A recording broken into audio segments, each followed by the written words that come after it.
దాదాపుగా 10 నెలలు అయిపోయింది. ఎన్ని జరుగుతున్నాయంటే దేవుడి పేరుతో జరుగుతున్నటువంటి సంఘటనలన్నీ చూస్తూ ఉంటే వీళ్ళ పాపాలన్నీ ఎలా పరాకాష్ఠకు చేరుతున్నాయి అనేది అనిపిస్తూ ఉంది నాకు. ఎందుకంటే ఏ దేవుణ్ణి అయితే అడ్డం పెట్టుకొని ఆ దేవుణ్ణి అపహాస్యం చేసే విధానంలో తిరుపతి లడ్డూ దగ్గర నుంచి వీళ్ళు ఆడిన నాటకాలు, డ్రామాలు, సినిమా వేషాలు ఇవన్నీ కూడా ఎంత అసహ్యం కలిగిస్తూ ఉన్నాయంటే ప్రజల్లో, ముఖ్యంగా ఎవరైతే ఈ అక్రమాలు, దేవుడి పేరుతో అన్యాయాలు అక్రమాలు చేస్తూ దేవుడు రాజకీయాలకు ఉపయోగించుకోవటానికి ప్రయత్నం చేస్తారో అది ఆ దేవుడే మెచ్చడంటానికి ఈ చంద్రబాబు నాయుడు గారు ఎప్పుడు అడుగు పెట్టినా, ఈరోజే కాదు, ఆయన ఎప్పుడు అడుగు పెట్టినా సరే ఇటువంటి సంఘటనలు కోకొల్లలుగా జరుగుతూనే ఉన్నాయి. అది ఒక్కసారి చెప్పుకోవాలంటే ఇప్పుడు కాదు, ఎన్టీఆర్ గారిని వెన్నుపోటు పొడిచి ఈయన అధికారంలోకి వచ్చిన తర్వాత అసెంబ్లీలో ఆయనే అనౌన్స్ చేసుకున్నాడు, నా స్వయం కృషితోనే నేను ఎదుగుతాను, నాకు దేవుడి మీద ఏ నమ్మకం లేదు, అందువల్ల నా మీదే నాకు నమ్మకం ఉంది అని ఆయనే చెప్పుకున్నాడు. తను స్వయంగా నాస్తికుడిని, నాకు ఏ దేవుడి మీద నమ్మకం లేదని. అట్లాంటి వాడు కనుకనే దేవుణ్ణి ఇన్ని రకాలుగా అతను భ్రష్టు పట్టిస్తా ఉన్నా అంటే ఈ హిందూ ధర్మవాదులు కూడా ఆలోచించాల్సినటువంటి అవసరం ఉంది. నేను హిందూ ధర్మమే అంటాను, మతం అనే వాడను నేను.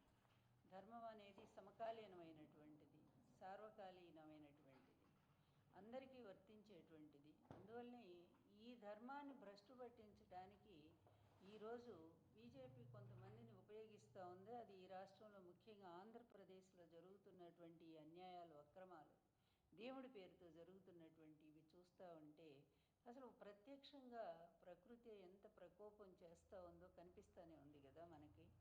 ఈ అడుగు పెట్టారు ఆ రోజు కూడా అంతే. అతను 2014లో వచ్చినప్పుడు 40 గుళ్ళకు అసలు ఏమాత్రం కూడా నిర్భీతిగా, అంటే దేవుడు అంటే భక్తి భయము ఇలా ఉన్నవాళ్ళు తొందరగా అట్లా చెయ్యరు. అతనికి ఏమీ లేవు కనుకనే అంత నిర్భీతిగా 40 గుళ్ళు కూలగొట్టేశారు. అయినా కూడా బీజేపీ అతను చాలా గొప్ప నాయకుడు అనుకుంటూ అతనితో స్నేహం చేస్తూ ఉన్నారు.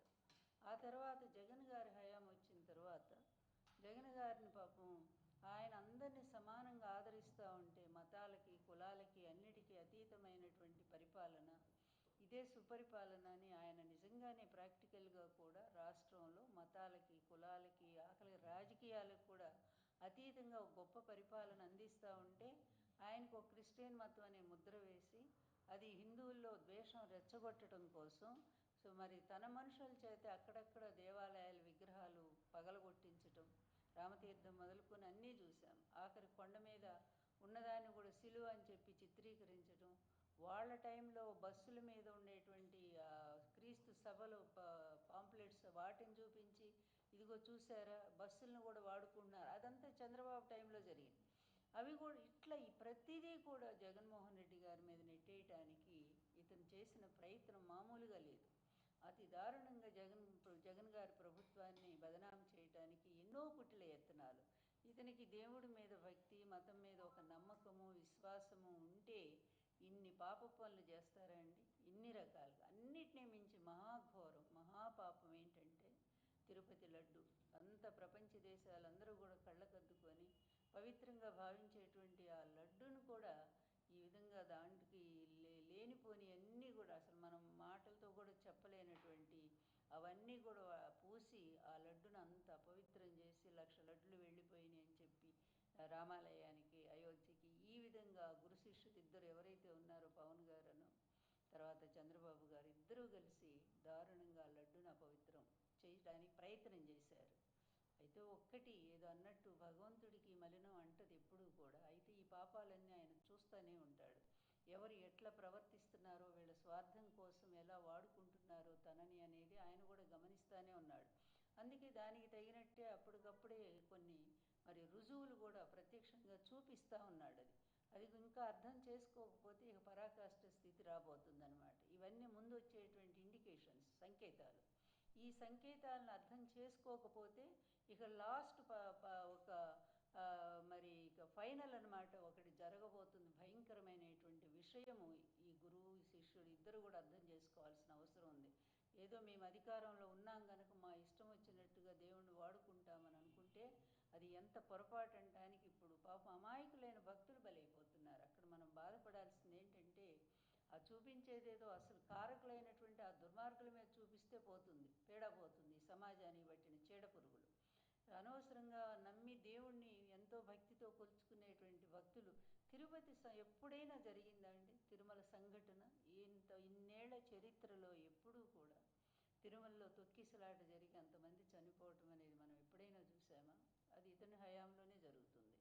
అలాగే పుష్కరాల్లో ఒకేసారి 30 మంది చనిపోవటం అనేది మనం ఎప్పుడైనా చూసామా?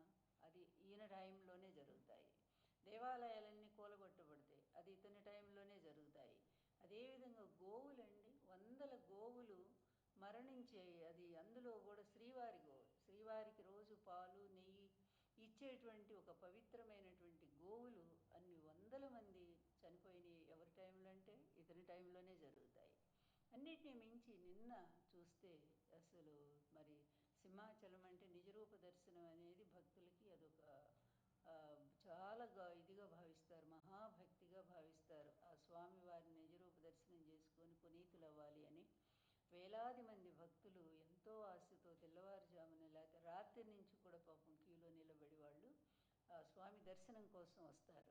అలా వస్తారని తెలుసు కదా, ప్రతి సంవత్సరం జరిగేటువంటిదే కదా ఇది.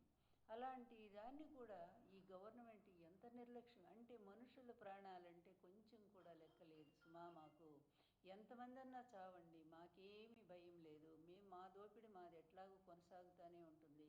ఇష్టం వచ్చినట్టు అదే వైజాగ్లో మేము మరి 90 పైసలకే మేము విలువైనటువంటి 1000 కోట్ల ల్యాండ్స్ కూడా ఇచ్చేస్తాం, మాకేమీ భయమే లేదు, మాకు చట్టాలన్నా గౌరవం లేదు, దేవుడు అంటే అసలు భక్తే లేదు, మా ఇష్టం వచ్చినట్టు చేస్తాం. అందుకనే కదా అన్ని దేవాలయాల్లో కూడా క్షుద్ర పూజలు వాళ్ళ భార్య చేయించింది. ఆయన కొడుకు ముఖ్యమంత్రి కావాలని చెప్పి ప్రతి అమ్మవారి గుళ్ళో జరిగింది. తర్వాత కాళహస్తి దేవాలయంలో చేశారు. ఈ విధంగా ఇంత దిగజారిపోయి దైవాన్ని కోట్లాది మంది భక్తులు పవిత్రంగా భావించే దైవతత్వాన్ని కూడా దూషితం చేసే విధానంలో వీళ్ళ పనులు ఇంత నీచంగా ఉంటే ఇంకా ప్రజలు ఎలా సహిస్తున్నారనేది మాత్రం అర్థం కావట్లేదు. కళ్ళ ముందు కనిపిస్తూనే ఉన్నాయి వీళ్ళ దుశ్చర్యలన్నీ కూడా. ఈ విధంగా ప్రవర్తిస్తున్నటువంటి వీళ్ళు మతాన్ని, దేవుణ్ణి ఈ విధంగా వాడుకుంటూ మరి వాటికే కళంకం తీసుకొస్తున్నటువంటి వీళ్ళ చర్యల్ని ప్రజలు మరి సరిగ్గా అర్థం చేసుకోవాలి. అదేవిధంగా జరిగేటువంటి ఉత్సవం మొన్న 3 రోజుల క్రితం గోడ కడతారట. ఆ కట్టేదేదో మరి గట్టిగానే కట్టాలి కదండి. ఇట్లాగే వీళ్ళలాంటి అవినీతి పరులకు ఇస్తారు. వాళ్ళు డబ్బుల కోసం ఇసుక పోసి సిమెంట్ తక్కువ వేసి